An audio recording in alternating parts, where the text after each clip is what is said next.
Angeli Mátyás vagyok, szakács, és úgy döntöttem, hogy elkezdek videókat csinálni kalandjaimról. Hogy miről is lesz szó?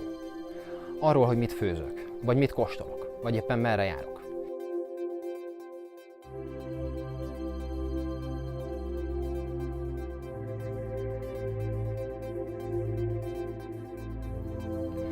Másfél évig voltam konyhafőnök Sri Lankán.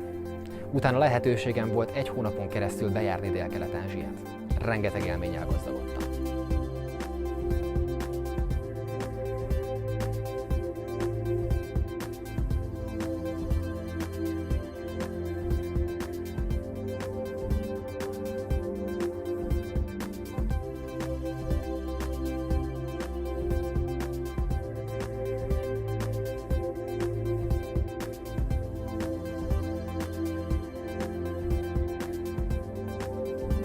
Olyan helyekre jutottam el, amit a legtöbben csak a tévéből ismerünk.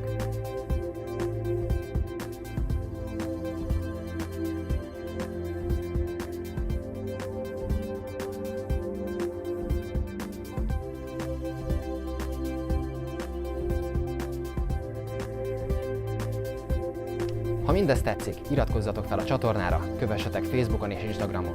Ez itt a Kulináris Kísérletek. Találkozunk legközelebb. Sziasztok!